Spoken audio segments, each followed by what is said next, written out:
sifat basor hal kosna ningali wahuma sareng ari sifat sama sareng basor sifatani eta dua sifat qodimatani anu kedua-duana qodimatani anu kedua-duana dibati ta'ala dinadatna wa ta'ala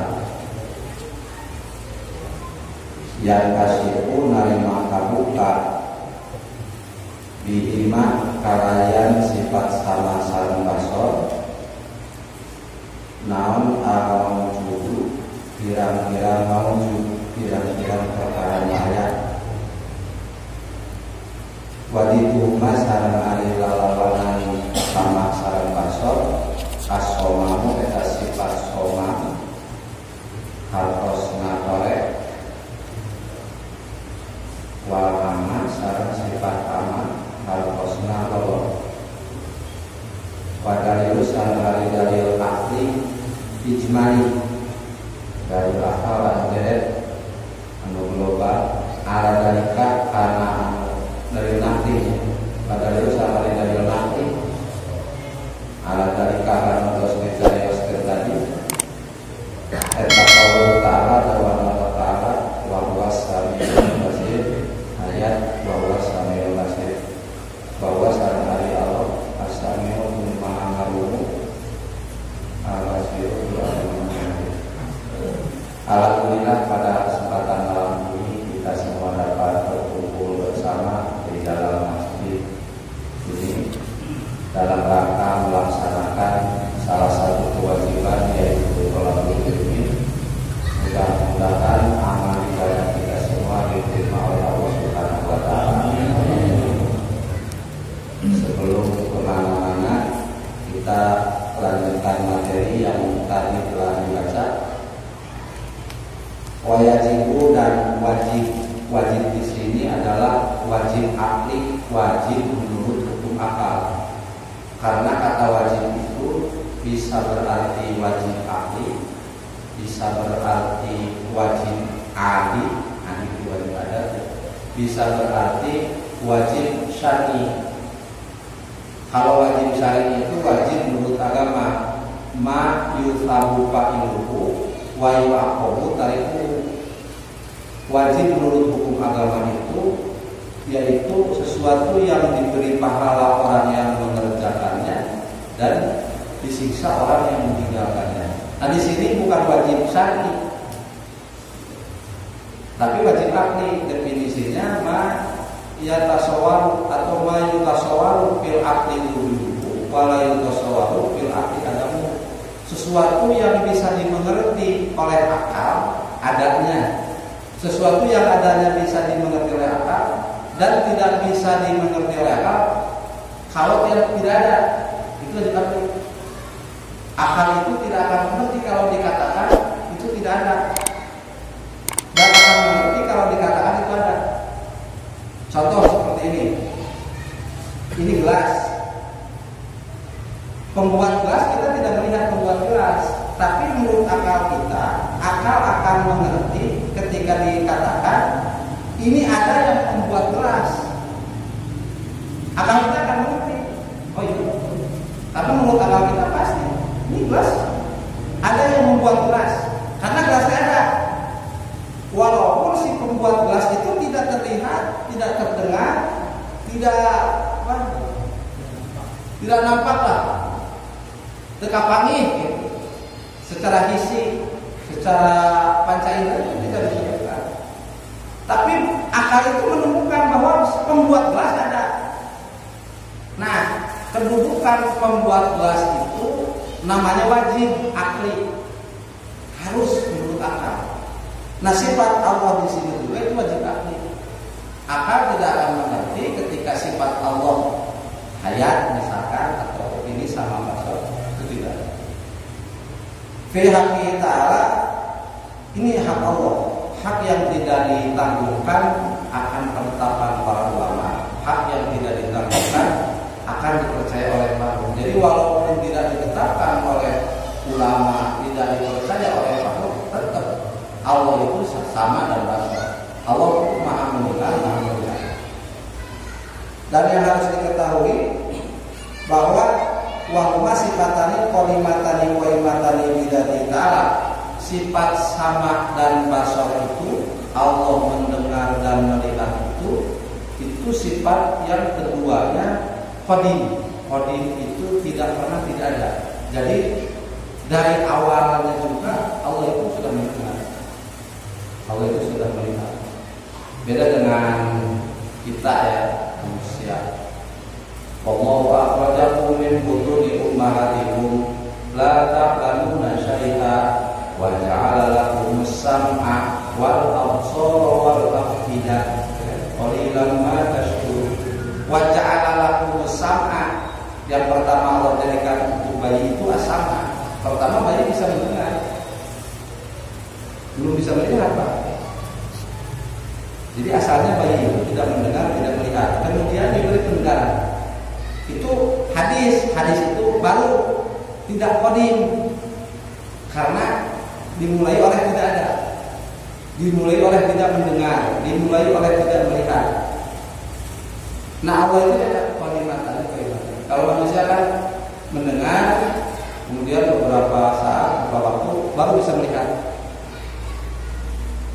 Anak kucing itu katanya seminggu itu belum bisa bentar dari bahasa Indonesia bisa melotot anak kucing sama. Nah anak kita itu seminggu lah kalau bisa bulan tidak. Qolimatani yang kedua, data sifat sama dan basar itu selain qadim itu tidak dimulai dengan tidak ada. Terus qolimatani tetap selalu begitu, senantiasa. Allah itu senantiasa mendengar, Allah itu senantiasa melihat. Jadi terus-terusan tidak kadang-kadang.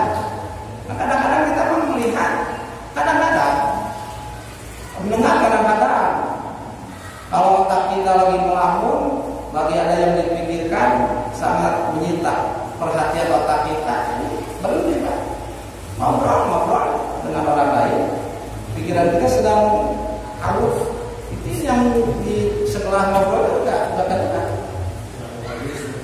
Ditanya apa? Benar.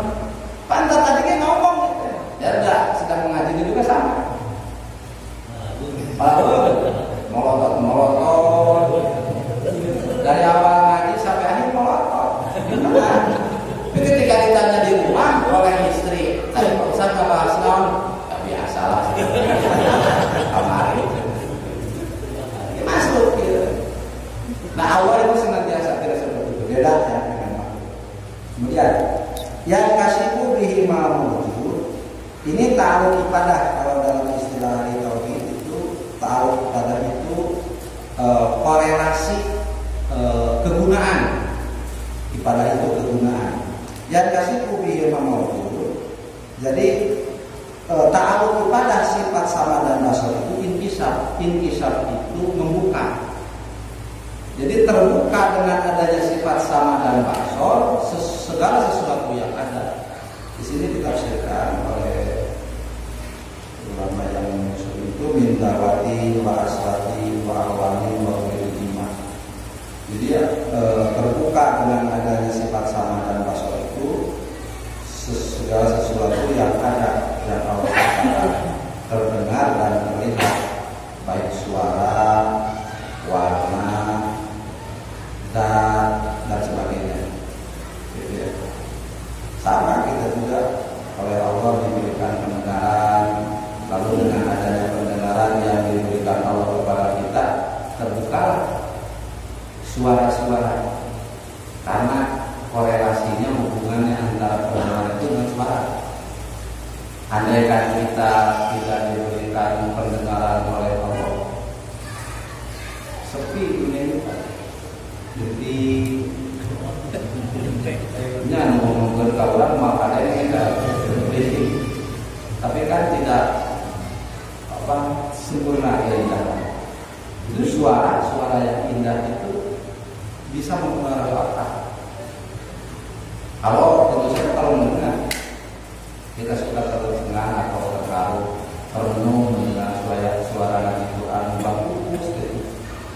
Itu salah satu dari kata-kata salah satu kenikmatan ahli surga nanti akan mendengarkan bacaan Al-Quran yang dibaca oleh Nabi Daud alaihissalam. Itu kan masyhur ya, Nabi Daud itu nabi yang punya suara bagus. Sampai ahli surga itu katanya tertidur selama 1000 tahun saking nikmatnya mendengar suara. Nah, kita juga sama lah, namanya manusia beda-beda. Ada orang yang senang ketika mendengar suara sinden, gelak motornya lain, gelak sinden, atau lagu koplo, pakai kopea, tapi kaki ini kita hajat. Ayo dengan di kapal rumah era, jingre balik dah tapi suku gituan. Makanya itu Pak, di antara menjaga keamanan diri kita itu kemana-mana seperti saya kemana-mana itu pakai kopea, apalagi kopea yang putih. Sebetulnya itu penjagaan diri sendiri. Kita kemana-mana diangkut lah. Kalau kita pakai kopea haji, itu kalau kemudian di depan kita ada cewek setengah telanjang, masa haji molot? Pasti kan ada kumpul, lain dengan ayam lain, kopea aja. Ada kopea, lumayan segitu. Berapa kondangan? Kamu tetap pakai kopea, mau bawa duit, bisa ikut nyawa, silen bisa.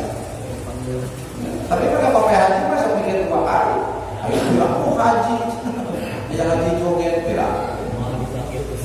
Mau dipakai ya. Tapi silen zaman akhirnya masuk pada lagu dipakai lah. Mana kok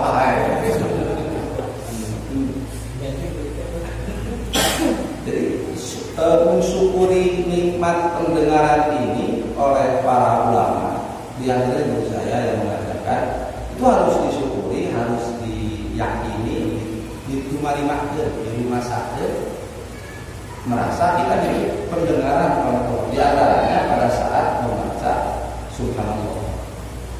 Subhanallah, itu kan maha suci Allah yang telah menciptakan aku, yang berkata mengabdi. Subhanallah, maha suci Allah yang telah memberikan pendengaran yang sempurna. Subhanallah, maha suci Allah yang telah memberikan penglihatan yang sempurna. Itu subhanallah. Alhamdulillah, dirasakan badan sekujur ini. Nah, jadi terbuka segala sesuatu, suara karena pendengaran kita. Lalu karena penglihatan terbuka apa yang bisa dilihat. Jadi kalau misalkan dikembalikan ke sifat wujud dulu, ada istilah mawujud hisi, wujud hisi. Mawujud dan wujud itu hampir sama ya. Mawujud itu ada, sesuatu yang ada. Wujud itu ada, beda dikit lah. Ada wujud hisi, ada wujud akli. Wujud hisi itu sesuatu yang bisa ditemukan oleh panca indera. Dan Allah telah mengatur apa yang ditemukan oleh panca indera yang satu tidak bisa ditemukan oleh panca indera yang lain. Kalau Allah ingin melihat suara, sampai kapanpun tidak akan bisa melihat. Dan tidak ada alasan bagi orang yang tidak pernah melihat bentuknya suara mengatakan suara itu tidak ada.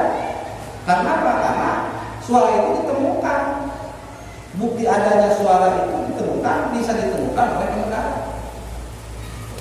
Adanya warna hitam, warna kuning dan sebagainya, itu hanya bisa dilihat, tidak bisa didengar.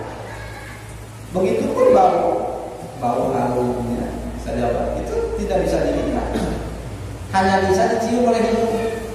Ini kan semua bukan. Dan Bapak harus tahu, tidak semua orang diberikan fasilitas yang sempurna oleh Allah. Ada orang yang seumur umur tidak pernah mendengar suara, dia dari lahir itu tidak mendengar. Yang paling kasihan yang buta, yang tidak diberikan penglihatan. Mereka tidak melihat indahnya dunia ini, tidak pernah melihat wanita cantik dan sebagainya. Ya, walaupun yang diberikan juga kan sebetulnya itu resiko. Nanti kan di akhirat kita Tsumalatus aluna yauma idzin anina penglihatan. Kalau di beberapa buku malaikat era kalau banding nama orang apa? Tetapi di jalan nanti, bukan nanti pindah HP. Tinggal hari nama bebas, hari nama Insya Allah. Nah, jadi kembali lagi bahwa Allah itu mempunyai sifat sama, maha mendengar, maha melihat. Kemudian Allah maha mengetahui dengan pendengaran semua yang makhluk itu didengar dan dilihat oleh Allah. Mustahil Allah somam. Somam itu korek.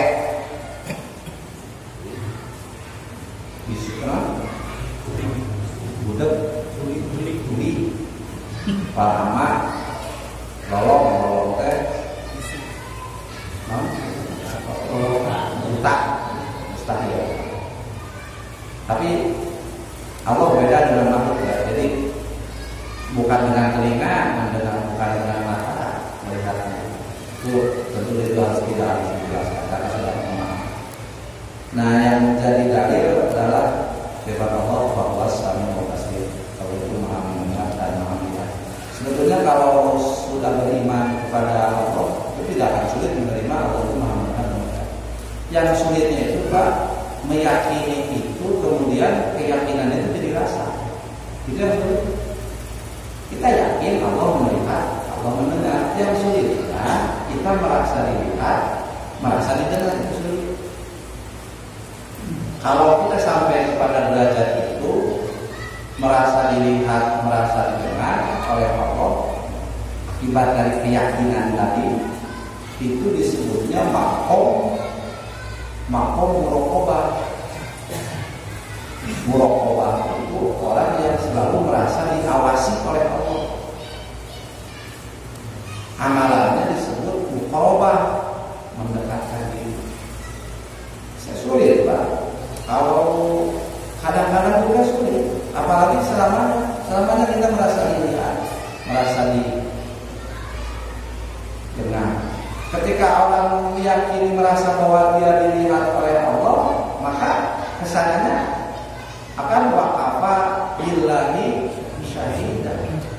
Akan mencukupkan Allah saja yang menyaksikan amalannya, tidak butuh apa istilahnya artis atau pengakuan saksi dari makhluk Allah. Salat itu kan lillahi ta'ala, dipersembahkan untuk Allah. Badul ubudiyah, mempersembahkan pengabdian kepada Allah. Orang bisa ikhlas hanya mempersembahkan pengabdian kepada Allah kalau dia yakin Allah itu dilihat, kalau dia merasa dilihat oleh Allah. Kalau lagi salatnya malalun padahal hese. Seorang imam akan membaca Fatihah dengan fasih, segala kemampuan cara baca dia akan keluarkan, membaca Fatihah sebaik mungkin, dan itu hanya dipersembahkan untuk Allah, bukan untuk makmum. Dia tidak ingin dipuji oleh makmum, dikatakan bacanya bagus dan sebagainya, tapi dia persembahkan hanya untuk Allah. Itu bisa dilakukan ketika kita meyakini dan merasa bahwa Allah itu melihat kita menyembahnya. Ini penting untuk menyempurnakan kesempurnaan ibadah. Suratul Fatihah itu minimal lah dalam sholat itu kita memahami arti dari bacaan itu suratul Fatihah. Tapi jangan salah memahami. Itu ahli tafsir sepakat bahwa suratul Fatihah itu kalamullah yang telah diberikan kepada kita. Coba terjemahnya. Alhamdulillahirabbil alamin, segala puji bagi Allah Tuhan semesta alam. Ar-Rahmanir Rahim, Maliki Yaumiddin. Iyyaka na'budu, hanya kepada Engkau kami semua menyembah. Kalau itu firman Allah yang belum diberikan kepada kita, berarti Allah yang menyembah kita. Kita harus meyakini bahwa Al-Fatihah itu kalau Allah yang sudah diserahkan kepada kita.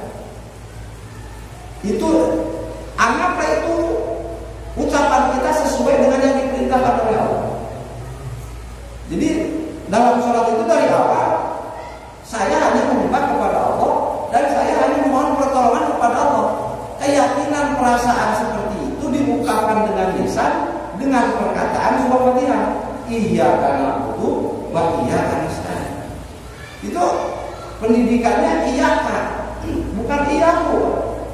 Itu beda antara domir mukhatab iyaka dengan domir ghaib iyaku. Iyahu kepadanya. Kalau kepadanya gambaran tidak ada di depan. Padanya dia ke dia gitu kan. Bahasa dia itu tidak ada di depan kita. Tapi ajaran Al-Quran bukan dia, iyaka, engkau. Bahasa engkau kan bahasa orang yang berhadapan. Iyaka, hanya kepada engkau. Itu kalau orang yang merasa dia dilihat oleh Allah, itu bisa lah, santai. Tapi tentu memang harus sejalan ya, fikih ya. Insyaallah mudah-mudahan depan, tapi dalam bahasa Sunda saya sedang menyusun itu bacaan apalagi saya bilang dari Pak Kiai dulu saya belajar itu ada tulisannya itu saya ulang untuk bahasa Sunda. Tapi itu penting lah, penting sangat. Jadi yang sulit itu dalam sama dan masalah itu menerapkan. Ya kalau lagi di kantor di sawah bisa jadilah di keluarga kita terlena kita. Tapi tersolat mah tuh ayam paksa tuh. Tersolat gesek lah ya Allah. Nah sedihnya Pak Ustaz, semua terus kolot, usia udah tua, karena paen jadi sebarat pede, ini bisa sholat aja, sedih ya. Sholat umat itu dari musuh. Tapi ada hadis solu sholatan muwaddi'in. Sholatlah kalian seperti sholatnya orang yang berpamitan. Jadi diyakinkan seakan-akan ini sholat kita yang terakhir. Jadi setelah sholatnya mati. Mau kamu sholat dari kecuali akhirnya. Maka harus benar-benar dia mempersembahkan pengabdian. Itu namanya musuh paling banyak. Tapi itu bukan berandai-andai, karena memang kenyataannya kita tidak punya jaminan setelah sholat masih hidup. Kalau nanti nggak bisa, banyak kan? Kemarin malam Selasa di tetangga, usianya baru 40 sekian, belum nyampe 40 sekian. Maghrib itu masih hampir dengan teman-teman. Paginya, Seninnya, subuhnya masih goes. Nggak punya riwayat penyakit, orang masih muda. Jam 10 malam tiba-tiba sesak, dibawa ke rumah sakit. Mungkin sekarang mungkin karena memang tidak punya riwayat sakit. Orang masih jam 10 meninggal dunia. Itu kan sholat isanya sholat terakhir. Subuh tidak.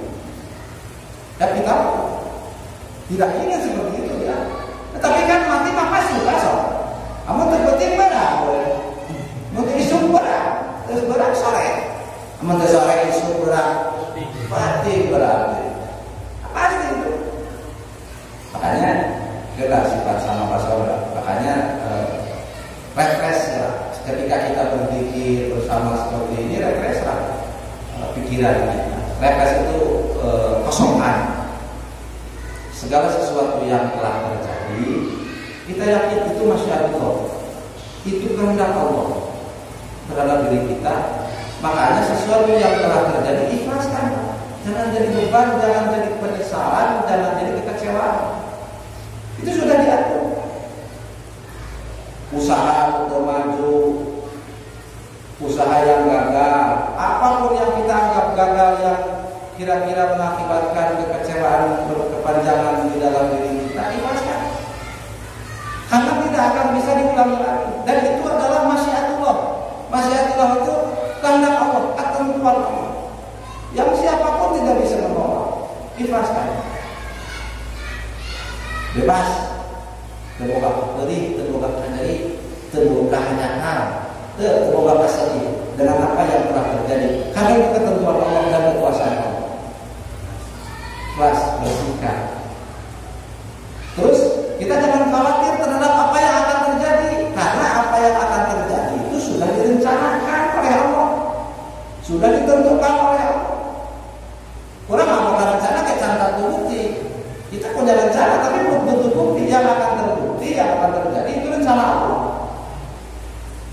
Jangan risau, jangan khawatir. Ada apa? Falyatawakkal wa 'alallahi falyatawakkalul mu'minun. Serahkan saja semua kepada Allah. Enjoy. Kewajiban kita hanya menjadikan yang telah terjadi itu sebagai pelajaran untuk menyempurnakan ke depan. Apa yang harus kita lakukan? Yang harus kita lakukan, wattaquni ya ulil albab, fa inna khairaz zadi taqwa. Sesungguhnya sebagus-bagus bekal persiapan adalah takwa. Kita harus memperhatikan ketakwaan. Setelah kita membebaskan apa yang telah terjadi dari pikiran kita, kemudian membebaskan juga apa yang akan terjadi karena semuanya serahkan kepada Allah, tugas kita hanya memperhatikan perintah Allah. Takwa. Pikiran, otak terus berusahakan untuk takut kepada Allah, badan dan kelakuan terus dipaksa untuk melakukan perintah Allah. Itu jaminannya wa may yattaqillaha yaj'al lahu makhrajan wa yarzuqhu min haitsu la yahtasib. Barang siapa yang bertakwa kepada Allah, yaj'al, Allah akan menjadikan lahu bagi orang yang takwa tersebut makhrajan. Makhrajan itu isi makan. Artinya tempat keluar atau jalan keluar bagi setiap kesulitan. Barang siapa yang bertakwa kepada Allah, setiap kesulitannya akan diberikan jalan keluar. Jalan keluar yang bagaimana? Ya terserah Gusti Allah. Wa yarzuqhu min haitsu la yahtasib. Walaupun usaha kita bangkrut, kita tidak punya kekuatan apa-apa, keahlian tidak ada, amal tidak ada, sebagainya, fasilitas tidak ada, tapi jangan takut karena Allah wa yarzuqhu min haitsu la yahtasib. Allah akan memberikan rezeki kepadanya dari jalan yang tidak disangka-sangka. Jika bayar kita kumaha, engkau mesti yang tidak bayar. Enggak ulama, kalau Allah pintar. Tenang we, satuntung hirup mah pasti dahar. Kayak gitu setiap dahareun mah bae. Ikhlaskan. Itu akan akan menjadikan mengakibatkan kebahagiaan. Sok rasa. Dan begitu mereka. Gambaran orang yang tidak ikhlas dengan apa yang terjadi, dia risau dengan apa yang akan dia lalui, kadituna wailul likulli humazatin lumazah. Kecelakaanlah bagi orang yang pengumpat dan pencela. Pengumpat kayak kulutus. Jadi cek maneh nama teh bener, salah, tepas, tercocok. Dari mulai keadaan dirinya kulutus. Ayo udah awak teh bisa kalah hese teh. Takdir lah awak teh. Orang tahu. Salah we gitu. Jadi tidak ada yang pas gitu. Ada kulutus we. Kamu di pamajikan eta pamajikan kablu isu-isu kalah kekes kayaknya. Ih, sadar tadi kulutus ya. Dia mengumpat terus. Jadi kehidupannya tidak indah. Semuanya salah, di matanya salah. Pada sesuai. Jadi kulutus. Sudah kulutus apa ya? Kalau di masjid bisa pas sudah hujan baik, kalau itu dia mau kalau kaget terus pencela itu sok cawana. Jadi batu telepon bener. Jadi itu benar manehna salahan. Batu mah salah. Tataka salah, pemajikan salah mereka. RT salah, DKM salah. Ustaz bahagia salah. Kata Ustaz bahagia cenah dilakukan. Salah. DKM salah. Pemerintah salah. Jokowi salah. Sok aja kamu gitu asli. Tapi ditanya ngobrol aja mungkin salah cenah vaksin gitu. Saya mau dari vaksin masalah kamu kebijakan. Dulu mah cuma aturan dari informasi itu kapalnya keras. Cek baik dia langsung ke satu di lapangan. Tak baru pemerintah babari. Pokoknya desa pokoknya itu satu cuma Islam wae. Di sana lagi gitu contoh saya. Itu aja salah pemerintah misalkan pemerintahnya salah ya. Ngayakin vaksin salah. Cing kumaha itu bener mah solusinya ya. Masyarakat terancam pandemi. Kumaha solusinya mau divaksin? Bener cara pemerintah membuat solusi itu. Ayo pemerintah solusi sama. Pencela.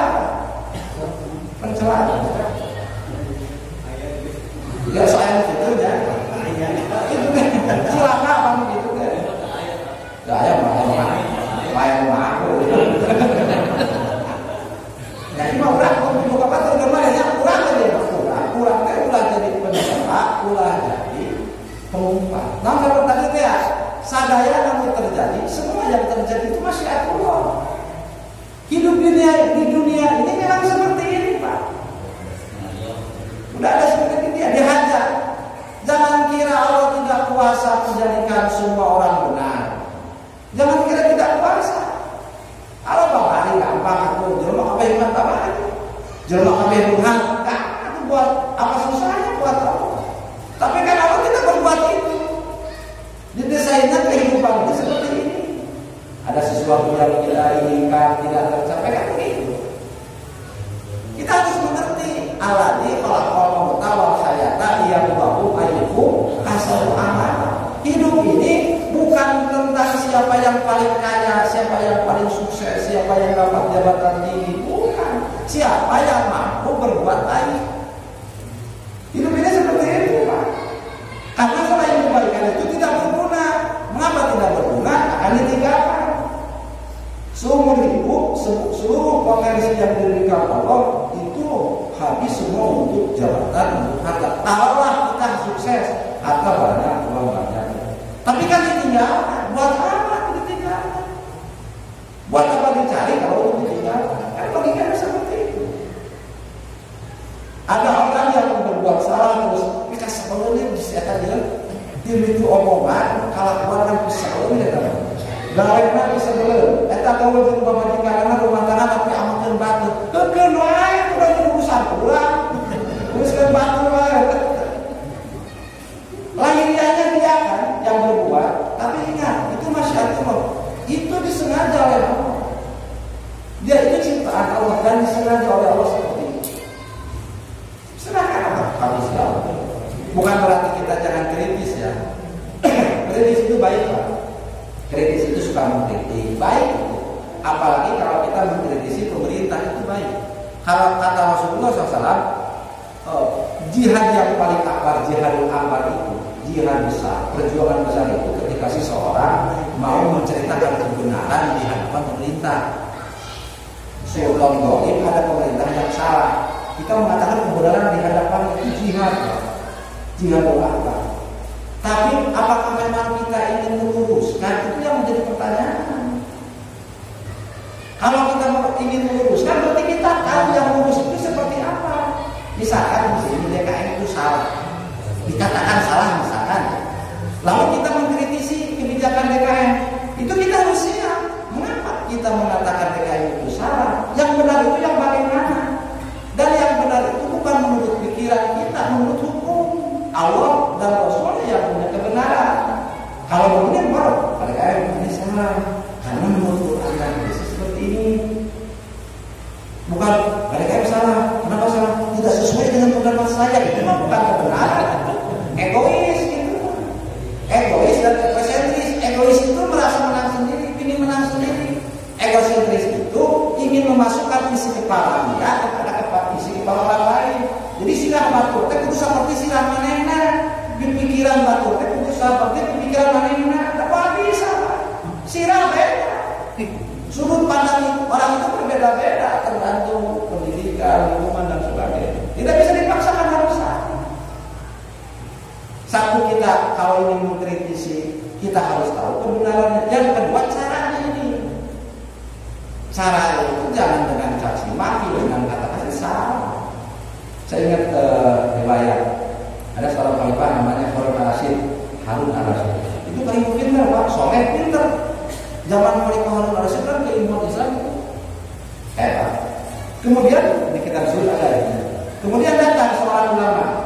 Kata ulama tersebut, ya khalifah, saya akan mengkritisi kau dengan keras. Kan gitu. Mohon kau jangan tersinggung, kata ulama itu. Mendengar perkataan ulama tersebut, Harun al-Rasyid begini, dia orang bodoh. Begitu. Kenapa? Allah telah mengutus orang yang lebih baik daripada kamu kepada orang yang lebih jelek daripada kamu. Allah telah mengutus orang yang lebih baik daripada kamu, maksudnya di sini Nabi Musa. Nabi Musa kan lebih baik daripada ulama tersebut. Kepada orang yang lebih buruk daripada aku, yaitu Fir'aun. Kan lebih buruk dari Harun al-Rasyid. Tapi ketika Allah mengutus Nabi Musa kepada Fir'aun, apa kata Fir'aun? Faqula lahu qawlan bayyina. Ucapkanlah kepada Fir'aun ucapan-ucapan yang lemah lembut. Iya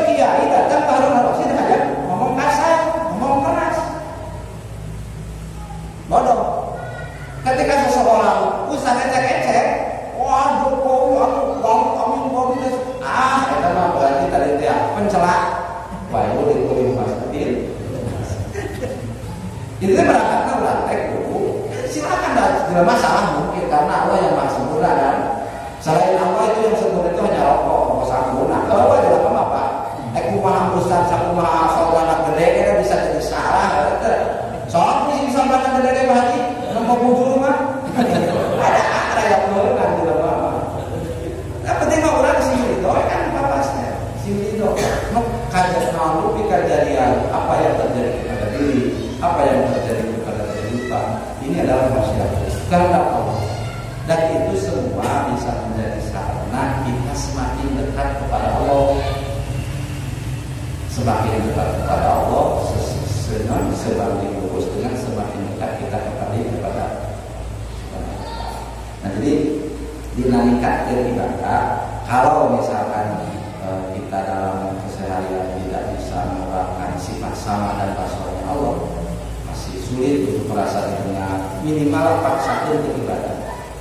Kalau uang dia kemana-mana, terkadang itu hubungan antara orang dengan Gusti Allah, saya yang dibilang kita usah masing-masing. Apapun yang terjadi, yakinkan itu masyarakat. Allah maha sempurna, Allah maha mampu, Allah maha.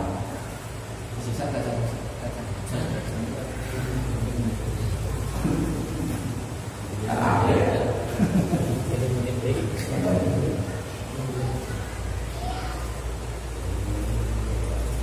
Lamun kurang biasa ningkatkan tadi ya, biasa ningkatkan logika, meningkatkan sampai ke derajat merasa dilihat, merasa didengar, itu makomnya makom muraqabah. Muraqabah itu keimanan tingkat wali seperti ini. Kalian saat ini punya pengalaman menyangkut pernah ibadah. Beberapa minggu yang lalu kebetulan kan Capamasan di Masjid Jami Al-Fausar. Ada seorang masyarakat yang membawa kertas, Pak. Pertanyaan, itu dia pertanyaan itu penting. Jadi pertanyaan begini, apa yang seperti apa ciri-cirinya orang soleh? Satu. Yang kedua, ciri-cirinya amal soleh. Mungkin menurut saya, jadi orang yang soleh itu yang seperti apa? Kemudian amal soleh itu seperti apa? Itu lumayan kalau dinyatakan ada lumayan. Cuma yang penting untuk menggunakan yang mana sebenarnya. Orang soleh itu kan apa yang dirukukilah, bagi orang yang sanggup menyempurnakan hak dia kepada Allah dan hak dia kepada sesamanya itu orang soleh. Nah, kalau amal soleh itu yang disebut amal soleh itu apa? Amal soleh itu syaratnya 4. Kalau dalam kitab Surah Mutawif itu ada syaratnya 4. Yang pertama, motivasinya harus karena Allah, niatnya kepada Allah. Kita berangkat ngaji itu merasa apa? Merasa oh ini saya diperintah oleh Allah berangkat ngaji, itu motivasi. Yang kedua, prakteknya itu pekerjaannya, kelakuannya itu harus sesuai dengan perintah Allah. Jadi walaupun niatnya ibadah, tapi prakteknya lain ibadah menjadi ibadah atau prakteknya salah. Niatnya sholat karena Allah, ngan praktek sholatnya sekaya itu terjadi amal sholat. Terus yang ketiga itu tujuannya dengan ibadah itu keridhaan Allah. Untuk mencapai tujuan ibadah itu keridhaan Allah sulit Pak. Kalau sulit itu kan apa-apa. Sulitnya kemana? Dan jelema melawakan kok keridhaan Allah namun aya kene di dunia pikiran. Pan susunan anak dia, kamu jangan. Pertama orang ikhlas itu karena urusan dunia. Dia ibadahnya sudah tidak tergantung kelihatan orang, mau dilihat mau tidak. Ya ibadah pada Allah, tahajud betul. Tapi motivasinya dunia. Ya ingin ukur derajat, ayat kalau rezeki, ayat bayar hutang. Itu ikhlas yang paling awal. Sebutnya kan bukan ini. Itu tidak akan terbawa ke akhirat. Amal itu kan tujuannya dunia. Nah, orang bisa menghilangkan tujuan itu ketika dia ingat perjalanan selanjutnya. Dia akan meninggal dunia. Yang paling dia butuhkan bekal dalam kubur, bekal di akhirat. Jadi urusan dunia dia sudah lupakan. Dia lebih terfokus untuk mempersiapkan diri bagaimana nanti di alam barzakh, bagaimana nanti di akhirat menghadapi sidang. Nah itu ibadahnya takut karena ingin surga, ingin dijaga oleh Allah dan dijalankan. Itu sudah nikah, itu sudah hati. Nah ibadahnya ini mulai terbongkar ya. Nah setelah dia tahu, dia semakin bermarifat kepada Allah, memahami dengan yakin, merasakan. Lalu dia sudah tidak takut lagi dengan surga dan neraka. Dia lebih takut ketika tidak diridhoi oleh Allah. Karena di neraka walaupun panas, kalau malaikat yang diridhoi oleh Allah kan tidak panas. Malaikat sebenarnya itu siapa yang mau dipenjara? Semua tidak mau. Allah pun harus jawab. Mendingan jawab daripada di penjara berarti. Tapi dia mengumumkan kabar di penjara. Pegawai sipil, so. Dan ini doa. Tempat nanti-nantinya kan? Nah perhatiannya lebih kepada Allah, keriduan Allah. Lo hese, ini hese. Tapi lo ke akhirat kita lebih, kamu kapul lah lebih. Aja mau orang gebuk kata dia. Oh, ini mereka mau. Karena ada Tuhan di dunia kita kayak gitu. Kalau akhir tinggalnya kakak kata. Boleh nanaon itu ya ajaran dah. Dari menteri kita. Ada kita dah jelema kumaha kita kitu bukti lah besar. Pemekaran maknanya cara orang juga kalau buka ini pemajikan. Yang semakinnya kalau orang terbuka pemajikan oke. Sunnah Rasul adalah benar sunnah Rasul. Rasul ngawali, Rasul itu berpoligami setelah istri pertamanya meninggal. Selama Siti Hadijah ada, itu Rasul tidak berpoligami kan? Kalau benar ini benar, maka ini berpoligami di Rasulullah. Mungkin, jelas malah. Baik. Terus tak sunnah itu. Cukup hiji. Iya, hiji yang kalah jauh daripada beak.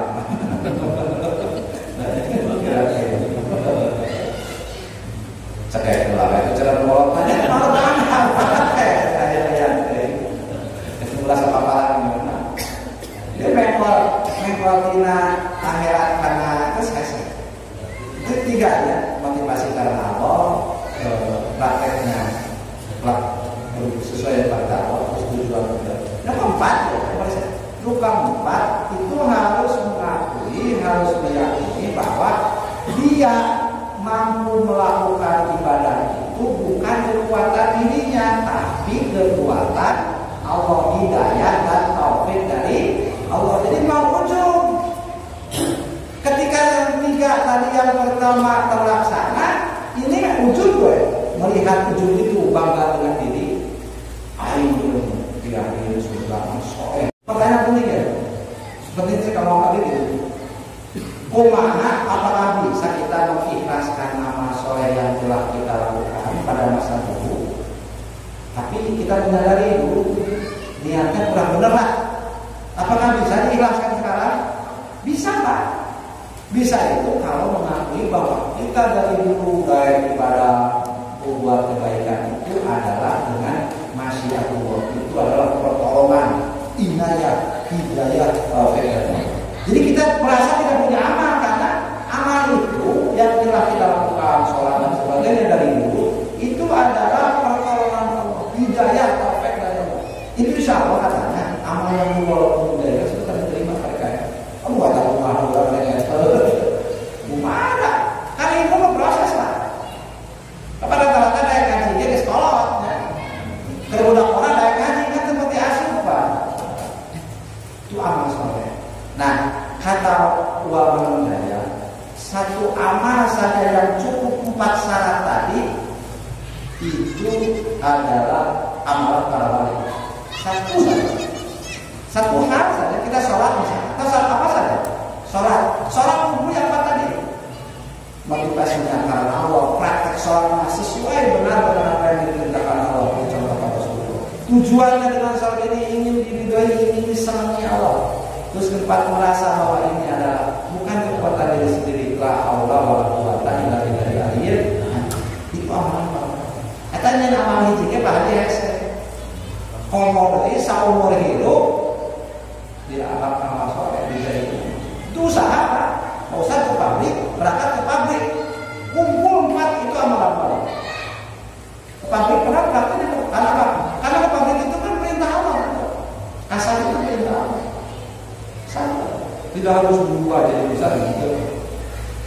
ge kenaon ari boga duit karasula umaja kayak itu nama antara buku ustaz sok aya kan mengaji teh hayu eta kita kan gorengan batu abang mana tadi tepi kayak salah we sararea